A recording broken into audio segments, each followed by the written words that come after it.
Hello, and welcome back to the SQ5R Reading Strategies video series. This video covers the survey step of the strategy. And for the purposes of these demos, I'll be using Chapter 7 of the Moral Compass, the book that we use in the ethics class at SBC. And this is the chapter that covers consteontology. I'll be using the same chapter for all of the demo videos, so you can see how this process works. So as we recall, the first step of the process is the survey step. And in this step, we're going to review the big concepts of the chapter. We're going to look at bold terms. We're going to look at italicized words, charts, graphs, sample problems, etc. Basically anything that the authors of the text have taken the time to call out, highlight, or draw attention to. So as I look in the chapter, the first thing I see is this chart right here where my mouse is.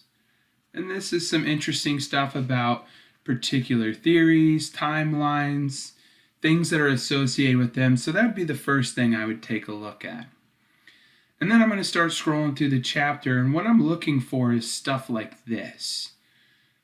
I see a bold word, deontological. So I'm going to stop here for a second, and I'm going to see what that is. I'm going to read that term. I'm going to kind of process that information. And then I'm going to continue to scroll, and I'm going to look for similar things. I see a quote here from Mark Twain. That might be an interesting thing to take a look at. Because it may play into the concepts of the chapter. I'm still kind of scrolling down.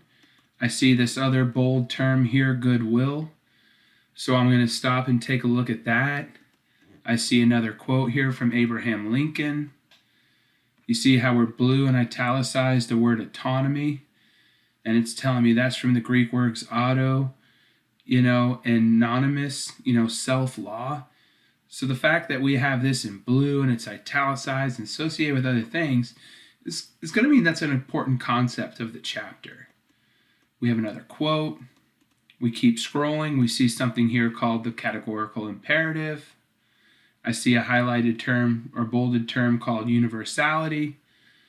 So these are the things that I'm looking for. I'm just scrolling through, looking for things that catch my eye.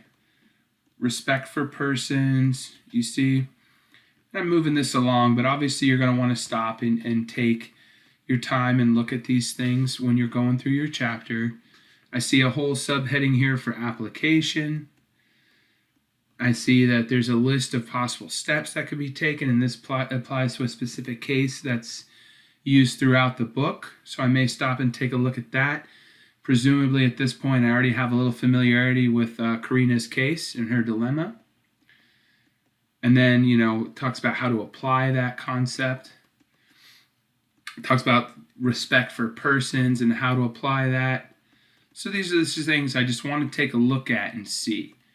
Now, stuff like this is great because right here, there's a bulleted list about applying Kant's theory. So I'm going to stop and I'm going to take a minute to observe that. And then I'm going to just keep cruising along. And then again, you see, all these key terms: disinterested rationality, pure reason, another quote, and we just keep going and then until eventually we get to the end of the chapter. Now I'm at the end of this chapter. I've previewed all my terms. I've read them. I've looked at the charts. I kind of have a good idea of what's going on. And now I'm going to start to develop my questions for the next part of the SQ5R strategy. And that will be the next video, the video that handles the question part of the strategy.